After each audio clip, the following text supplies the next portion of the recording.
नमस्ते मेरे बच्चों, स्वागत है आप सभी का लर्न के इस बेहतरीन प्लेटफॉर्म पे। बेटा आपको पता है हमने नीट पीवाईक्यू की सीरीज़ स्टार्ट की है और आज की इस क्लास में हम लोग डिस्कस करेंगे questions of chapter atomic structure या फिर स्ट्रक्चर ऑफ एटम। तो जल्दी से देखते हैं लास्ट 5 ईयर्स में, मतलब 2020 से लेकर 2025 तक कौन कौन से क्वेश्चन यहाँ पे आए हुए हैं। जल्दी से देखते हैं बेटा। पहला क्वेश्चन देखते हैं।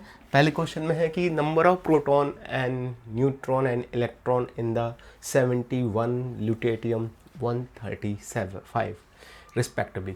तो देखो बेटा, बहुत सही सिंपल सा क्वेश्चन है। जब भी हम किसी एलिमेंट को लिखते हैं तो यहाँ पे हम क्या लिखते हैं, यहाँ पे लिखते हैं उसका एटॉमिक नंबर और यहाँ पे क्या लिखते हैं, हम यहाँ पे लिखते हैं उसका मास नंबर। ये जो एटॉमिक नंबर होता है ये किसको बताता है, ये बताता है नंबर ऑफ प्रोटॉन्स को, ठीक है। और यहाँ पे जो हम लिखते हैं ये क्या बताता है, ये बताता है भाई प्रोटॉन प्लस न्यूट्रॉन को, ठीक है। और ये जो सिंबल होता है ये किसका सिंबल होता है, ये उस एलिमेंट का सिंबल होता है जिसके बारे में हम बात कर रहे हैं। तो आप देखो ये क्या देख रखा है, दे रखा है Lu71 एंड 175। तो अगर आप कंपेयर करो यहाँ पे तो बेटा यहाँ पे प्रोटॉन कितने हैं, प्रोटॉन कितने आ गए, प्रोटॉन आ गए हमारे पास 71। प्रोटॉन प्लस न्यूट्रॉन कितने हैं बेटा, प्रोटॉन प्लस न्यूट्रॉन है 175। प्रोटॉन की वैल्यू पुट करिए 71 plus neutron is equal to 175। तो यहाँ से बेटा न्यूट्रॉन कितने आने वाले हैं, 175 माइनस 71, तो कितने आने वाले हैं 104 is the number of neutron. अब देखो बेटा, जितने प्रोटॉन होते हैं इलेक्ट्रॉन तो हमेशा उतने ही होते हैं, तो इलेक्ट्रॉन कितने होंगे 71।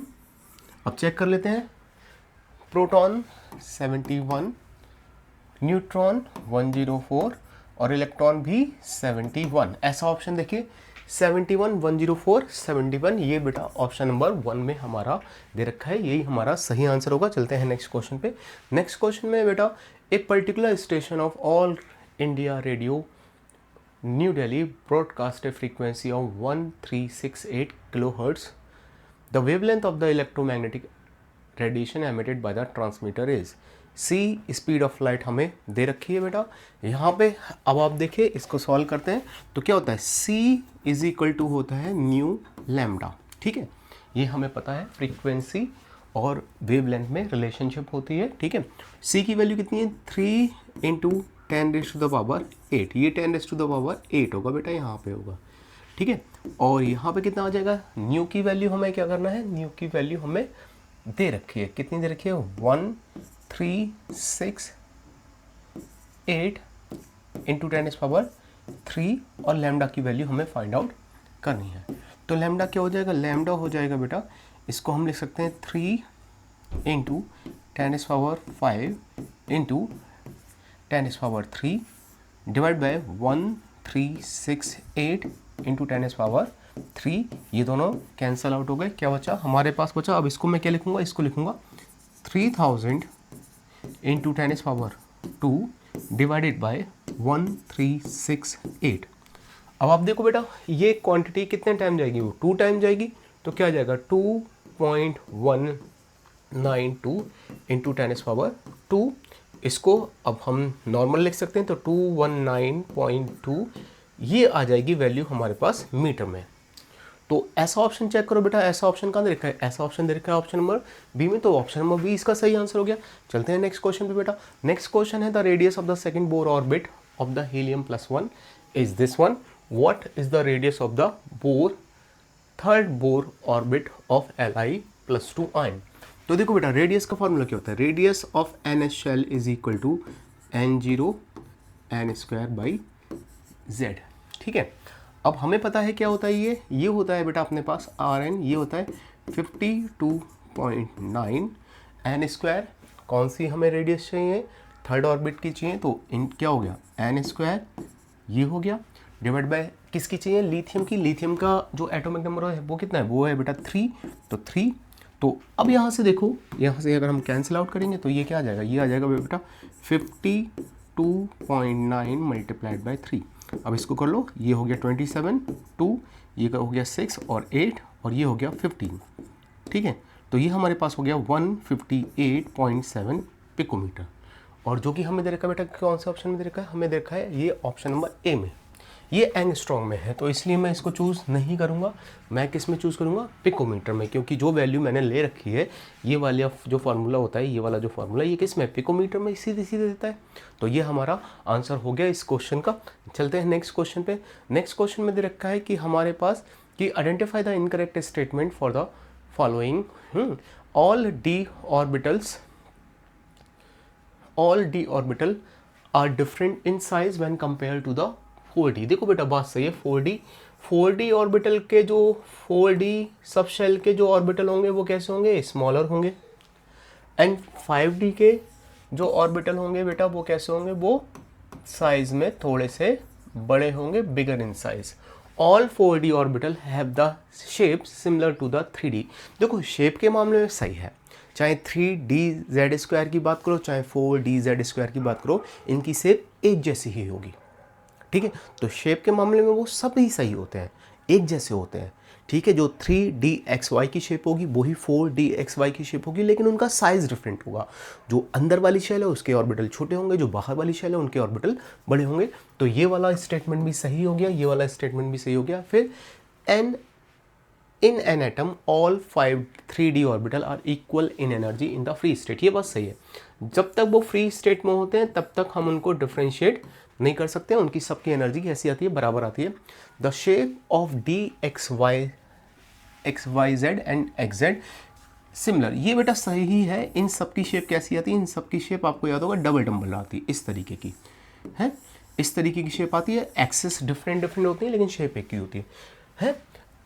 Orbitals are similar to each other and dx² minus y² and dz² orbital are similar to each other। ये गलत हो गया बेटा, आपको याद होगा dz² ऑर्बिटल की शेप इस तरह से होती है,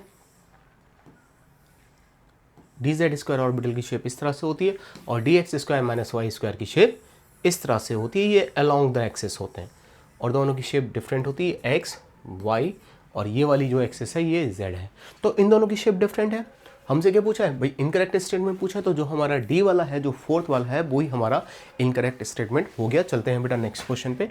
नेक्स्ट क्वेश्चन में है बेटा कि हमारे पास select the correct statement, atom of all element are composed of 2 fundamental particle. गलत है भैया, जो भी एटम है उनमें 3 फंडामेंटल पार्टिकल होते हैं, इलेक्ट्रॉन, प्रोटॉन एंड न्यूट्रॉन, जो अब तक हमारे सिलेबस में है। क्योंकि ऑल्दो आपको पता है सब एटॉमिक पार्टिकल होते हैं, बहुत सारे पार्टिकल ऐसे होते हैं जो न्यूक्लियस में होते हैं, लेकिन मोटा मोटा देखा जाए तो हमारे पास 3 बेसिक एलिमेंट, 3 बेसिक सब्सटेंस तो है, electron, proton and neutron. Then mass of electron is 9.10939 into 10⁻⁻31। ये वाला जो बेटा बात है, ये बात बिल्कुल सही है, इतना ही इलेक्ट्रॉन का मास होता है। All isotope of A given chemical of A given element show same chemical property. ये बात सही है बेटा, जो प्रॉपर्टी H देगा वही प्रॉपर्टी D देगा और वही प्रॉपर्टी T देगा। इनके रेट में डिफरेंट हो सकता है, दोनों तीनों का रेट ऑफ रिएक्शन डिफरेंट हो सकता है। जो हैवियर आइसोटोप है उसकी एक्टिवेशन एनर्जी ज़्यादा होगी तो वो स्लो रिएक्शन करेगा, जो लाइटर आइसोटोप है उसकी एक्टिवेशन एनर्जी कम होगी तो वो फास्टर रिएक्शन करेगा। ठीक है, तो इनका रेट डिफरेंट हो सकता है, लेकिन जो रिएक्शन एक करेगा वो ही रिएक्शन दूसरा करेगा, मतलब सबकी केमिकल रिएक्शन एक जैसी होंगी, उनमें कोई फर्क नहीं है। तो ये वाला स्टेटमेंट भी कैसा हो गया, सही हो गया। फिर proton and electron are collectively called nucleus, बिल्कुल गलत बात है बेटा।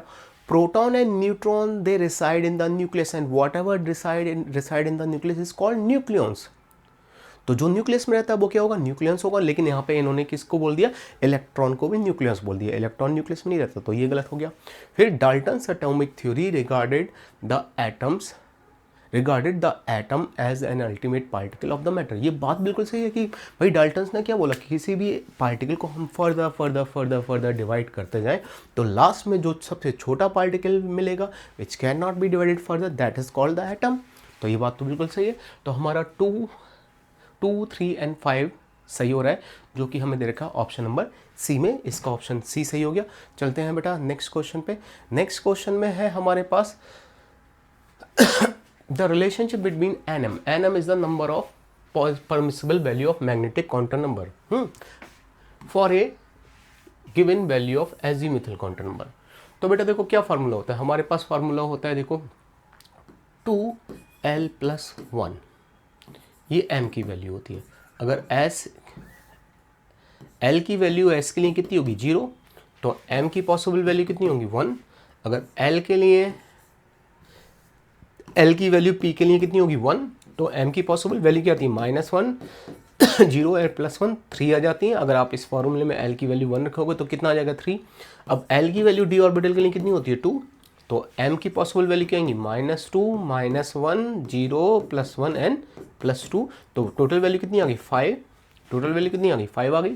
तो अगर आप इस फॉर्मूले में l की वैल्यू 2 लिखोगे तो वैल्यू कितनी आ जाएगी 5 आ जाएगी। तो हमें इससे मिलता जुलता एक फार्मूला तलाश करना है। अब इससे जुलता मिलता फार्मूला कौन सा है बेटा, ये वाला देखो, डी देखो, ये क्या है L is equal to NM -1 divide by 2, cross multiply करो 2L NM -1, या फिर क्या आ जाएगा NM is equal to 2L + 1। इसी की हमें तलाश थी। तो बेटा इस क्वेश्चन का जो सही आंसर होगा वो क्या होगा, ऑप्शन नंबर डी इसका सही आंसर हो जाएगा। चलेंगे नेक्स्ट क्वेश्चन पे।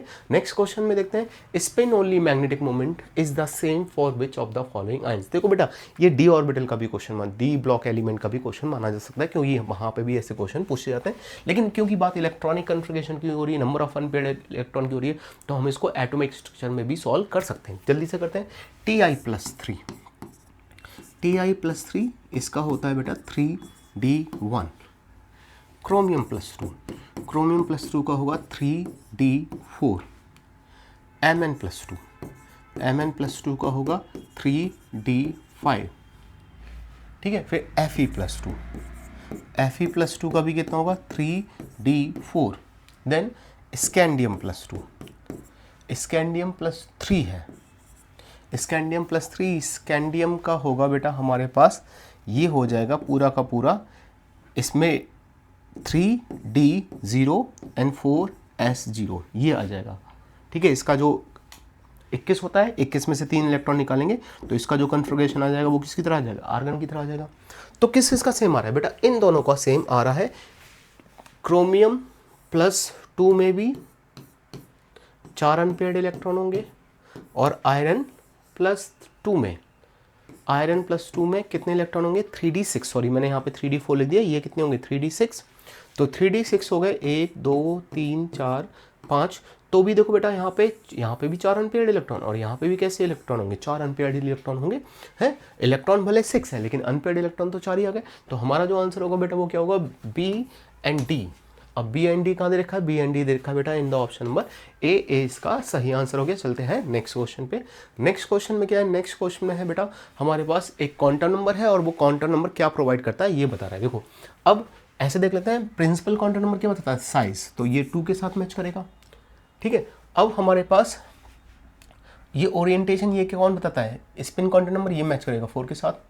ठीक है, orientation off spin off electron, orientation of orbital कौन बताता है, मैग्नेटिक क्वांटम नंबर, ये किसके साथ मैच करेगा 3 के साथ। और शेप ऑफ द ऑर्बिटल कौन बताता है, एजीमुथल क्वांटम नंबर, ये किसके साथ मैच करेगा 1 के साथ। तो 3 4 1 2 ये हमें चेक करना है, 3 4 1 2 3 4 1 2। बी ऑप्शन इसमें एकदम से सही हो जाता है बेटा। चलते हैं नेक्स्ट क्वेश्चन पे। नेक्स्ट क्वेश्चन में देखिए क्या देखा है, the energy of electron in the ground state n is equal to 1 for the helium +1 ion is -x, then that of n electron in the n is equal to 2 state for Be +3 ion in the joule। तो हम लोग कर लेते हैं बेटा, यहाँ पे हमें पता है कि देखो एनर्जी का फॉर्मूला क्या होता है, energy of NS shell is equal to E0, ठीक है, Z² / n² और माइनस साइन भी आएगा। ठीक है, अब यहाँ पे ये हीलियम के लिए जो दे रखा है x, E0 की वैल्यू हमें पता करनी है -E0, Z² हीलियम के लिए कितना हो जाएगा 2 का स्क्वायर है, यहाँ पे सीधे सीधे 4 लिख देता हूँ, और इलेक्ट्रॉन किस में है 1 का स्क्वायर। ठीक है, तो हमारे पास E0 की वैल्यू क्या आ गई, E0 की वैल्यू आ गई x/4। अब इस वैल्यू को यूज़ करके हमें जो बेरिलियम है उसके लिए कैलकुलेशन करनी है। तो फिर से फॉर्मूला यही होगा भाई En, अब E0 की वैल्यू कितनी है -x/4, बेरिलियम के लिए Z की वैल्यू कितनी होगी 4 स्क्वायर, और कौन सी शेल में है, ये है भाई सेकंड शेल में, तो ये क्या हो जाएगा 2 स्क्वायर। तो 2 का स्क्वायर क्या होगा, 2 का स्क्वायर होगा 4, ये 4 का स्क्वायर, और यहाँ पे एक 4 कैंसिल आउट हो गया, तो क्या बचा 4/4। मतलब आप देखो यहाँ भी 4 और यहाँ भी 4, नीचे भी क्या आ गई 4 की पावर 2, ऊपर भी क्या है 4 की पावर 2, तो दे completely cancel out each other. तो हमारे पास आंसर क्या आएगा, हमारे पास आएगा आंसर -x, जो कि हमें दे रखा है in the option number A. तो ये इसका बेटा सही आंसर हो जाता है। चलते हैं नेक्स्ट क्वेश्चन पे। नेक्स्ट क्वेश्चन में the ratio of the wavelength of the light absorb by the hydrogen atom when it undergoes N 2 से 3 में और 4 से 6 में, ये हमें रेशियो बताना है। तो हम कर लेते हैं बेटा, देखो 1/λ1 is equal to RH Z square 1/2 square minus 1/3 square divided by 1/λ2 RH Z square, electron कहाँ आ रहा है 1/4 स्क्वायर माइनस 1/6 स्क्वायर। अब यहाँ पे क्या क्या कैंसिल आउट हो रहा है देखते हैं। ये कंप्लीटली कैंसिल आउट हो गया। क्या बचा हमारे पास, बचा λ2/λ1, जो क्या आ जाएगा, जो हमारे पास आ जाएगा बेटा 1/4 माइनस 1/9। ये कितना आ गया, ये आ गया 1/16 माइनस 1/36। अब जरा सॉल्व कर लेते हैं इसको। तो ये हमारे पास आ गया 1/36 और यहाँ पे आ जाएगा 9 माइनस 4 5 आ जाएगा। ठीक है, यहाँ पे कितना आएगा, ये आएगा 36 इंटू 16 और ये कितना आ जाएगा 36 माइनस 16, ये आ जाएगा 20। तो अब इसको सॉल्व करते हैं फर्दर। यहाँ पे आप देखो बेटा 36 से ये 36 कैंसिल आउट हो गया, ये 4 टाइम जाएगा, फिर 4 टाइम से 16 कर लो, ये भी 4 टाइम जाएगा। तो हमारे पास λ2 डिवाइड बाय λ1, ये वैल्यू कितनी है, ये वैल्यू हमारे पास आ जाएगी 4। और हमें किसकी वैल्यू चाहिए λ1/λ2, तो ये वैल्यू किसकी आ जाएगी, ये वैल्यू आ जाएगी 1/4। देखते हैं कौन से ऑप्शन में 1/4 दे रखा है। ऑप्शन ए में हमें 1/4 दे रखा है। तो इस क्वेश्चन का जो बेटा सही आंसर होगा वो क्या होगा, वो होगा 1/4। चलते हैं नेक्स्ट क्वेश्चन पे। नेक्स्ट क्वेश्चन में Dalton's atomic theory could not explain which of the following। देखो बेटा डाल्टन्स एटॉमिक थ्योरी एटम के बारे में थी। रिएक्शन होती रहती है रिएक्टेंट और प्रोडक्ट आपस में कंबाइन करते रहेंगे। वो हो सकता है फिक्स रेशियो में कंबाइन करें, डेफिनेट प्रोपोर्शन में कंबाइन करें, हो सकता है वो मल्टीपल प्रोपोर्शन में कंबाइन करें, लेकिन मास फिक्स रहेगा क्योंकि एटम फिक्स रहेंगे। एटम कंजर्व होते हैं तो मास भी कंजर्व होता है। Principle of atomic conservation, number of atoms take the part in the reaction remains always same. Mass किसकी वजह से आता है, एटम्स की वजह से। जब एटम्स चेंज हो रहे तो मास कैसे चेंज होगा, तो मास भी कैसा होगा, सेम होगा। तो आप देखो ये मास से रिलेटेड है, ये भी कांस्टेंट प्रोपोर्शन मास से रिलेटेड है, मल्टीपल प्रोपोर्शन मास से रिलेटेड है, लेकिन वॉल्यूम मास से रिलेटेड नहीं है, वॉल्यूम है मोल से रिलेटेड। और किसी भी रिएक्शन में मोल्स चेंज होते रहते हैं। जैसे आप देखो N2 + 3H2 providing 2NH3। Reaction में स्टार्टिंग में पहले 4 मोल थे, रिएक्शन में बाद में 2 मोल बन गए, 4 मोल का वॉल्यूम 4 भी होगा और रिएक्शन में के बाद 2 मोल का वॉल्यूम 2 भी होगा। तो यहाँ पे वॉल्यूम डिक्रीज हो रहा है। तो बेटा देखो गैस का जो वॉल्यूम का लॉ है वो किस पे, वो मास से रिलेटेड नहीं है, वो मोल से रिलेटेड है। ठीक है, तो यहाँ पे याद रखना है कि जो एटॉमिक थ्योरी है डाल्टन्स की, उससे ये लॉ ऑफ गैसियस वॉल्यूम नहीं आया, ये हमें पता है बाद में आया। तो इसको हमारा आंसर हो जाएगा ए। ठीक है बेटा, सिंपल सा है क्योंकि यहाँ पे एटम चेंज नहीं हुए। जब एटम चेंज हुए तो मास चेंज नहीं हुआ, लेकिन वॉल्यूम चेंज हो सकता है। ठीक है, अगला देखते हैं। अगला क्वेश्चन है energy of orbital of the first Bohr orbit of helium and lithium are. Energy and हमें रेडियस के बारे में बताना है, तो इसको चेक कर लेते हैं बेटा। देखो एनर्जी की वैल्यू होती है हमारे पास -2.18 इंटू 10⁻⁻18 Z² / n²। पहले मैं क्या करता हूँ, हीलियम के लिए कैलकुलेट कर लेता हूँ। -2.18 इंटू 10⁻⁻18। अब हीलियम के लिए Z² की वैल्यू कितनी आएगी, 2 का स्क्वायर। और क्योंकि पहली शेल की बात हो रही है तो ये किसका आएगा, 1 का स्क्वायर। तो यहाँ पे क्या आ जाएगा, यहाँ पे आ जाएगा 2.18 इंटू 10⁻⁻18 मल्टीप्लाइड बाय 4। अब 4 से मल्टीप्लाई करोगे कितना आ जाएगा, 32, 3, फिर कितना आ जाएगा 7 और फिर कितना आ जाएगा 8। ये हमारे पास आ जाएगी पहली हीलियम +1 की एनर्जी। ठीक है, अब यहीं से कुछ ऑप्शन एलिमिनेट हो सकते हैं शायद। देखो यहाँ पे हीलियम की जो एनर्जी दे रखी है वो बेटा कुछ और दे रखी है, गलत हो गया। यहाँ पे सही दे रखी है, तो हमारा ऑप्शन या तो बी हो सकता है, यहाँ पे गलत दे रखी है तो ये नहीं होगा, और यहाँ पे भी सही दे रखी है, तो हमारा ऑप्शन या तो डी होगा। तो बी और डी में दो हो सकते हैं। अब मैं क्या करता हूँ, अब इसकी रेडियस कैलकुलेट करता हूँ। रेडियस क्या आता है, रेडियस आता है -52.9 एन स्क्वायर बाई जेड। ठीक है, अब ये हो जाएगा -52.9। ठीक है, एन की वैल्यू कितनी होगी, 1 का स्क्वायर, जेड की वैल्यू कितनी होगी 4। तो हमें क्या करना है, हमें करना है -52.9 डिवाइड बाई 4 कैलकुलेट करना है। ये हो जाएगा 1 टाइम, ठीक है, 1 टाइम, देन ये जाएगा 3 टाइम, एंड देन ये जाएगा 2 टाइम। ठीक है,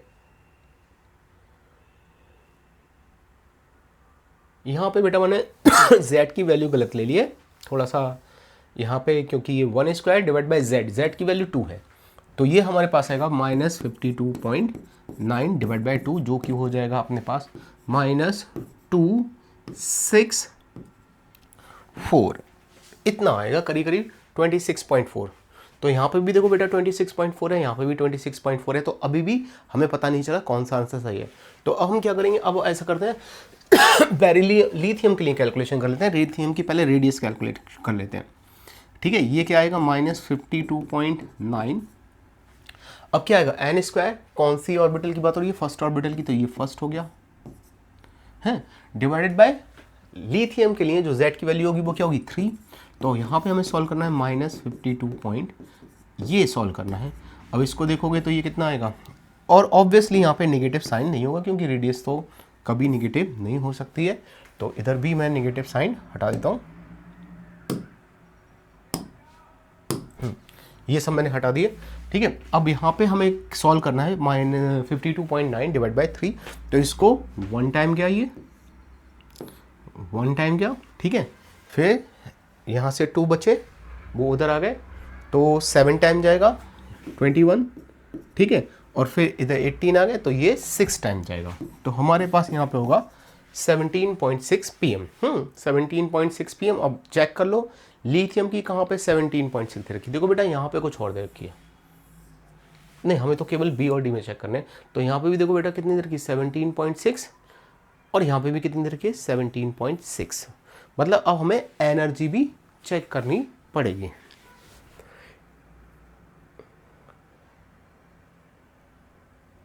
ठीक है बेटा, देखो इसमें शायद यहाँ पे ऑप्शन में ही गलती है। देखो यहाँ पे भी एनर्जी सेम दे रखी है, यहाँ पे भी एनर्जी सेम दे रखी है। अच्छा नहीं, थोड़ा सा डिफरेंस है, ये वाला -16 एंड -18 वाला है, तो इसकी एनर्जी भी सॉल्व कर लेते हैं एक बार। लिथियम की वो भी देख लेते हैं क्या आती है, उससे हमें पता चल जाएगा। देखिए ये कितना है -2.18 इंटू 10⁻⁻18 जेड स्क्वायर की वैल्यू लिथियम के लिए कितनी होगी 3 का स्क्वायर और 1 का स्क्वायर, ये कितना आ जाएगा -2.18 इंटू 10⁻⁻18 मल्टीप्लाइड बाय 9।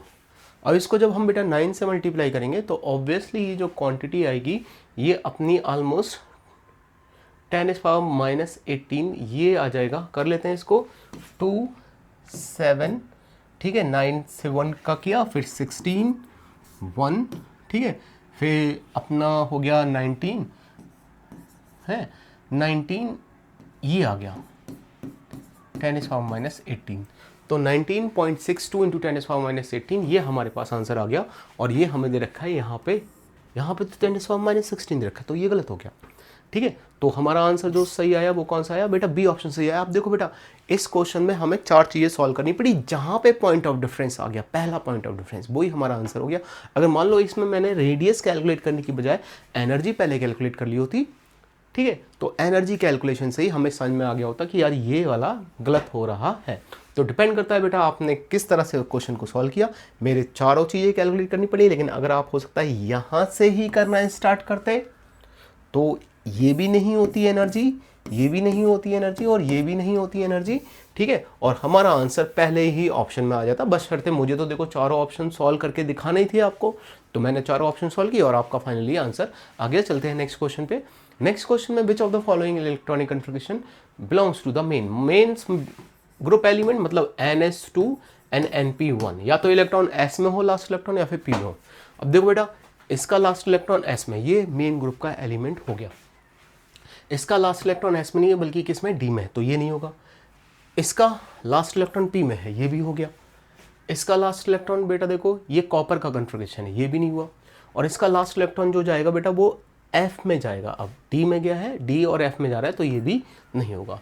तो हमारे पास ए एंड बी, हमारे पास हो गए ए एन सी जो दे रखा है in the option number C दे रखा है। तो इस क्वेश्चन का बेटा सही आंसर हो जाएगा ऑप्शन नंबर सी।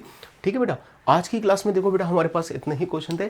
अब आपको मैं अगले दिन मिलूंगा, नेक्स्ट क्लास में मिलूंगा। नेक्स्ट क्लास में हम लोग डिस्कस करेंगे पीरियोडिक क्लासिफिकेशन और केमिकल बॉन्डिंग को भी डिस्कस करने का एक साथ ही सोचेंगे, क्योंकि दोनों इंटर रिलेटेड चैप्टर हैं। आज के लिए इतना ही है for this class. Thank you and goodbye प्यारे बच्चों।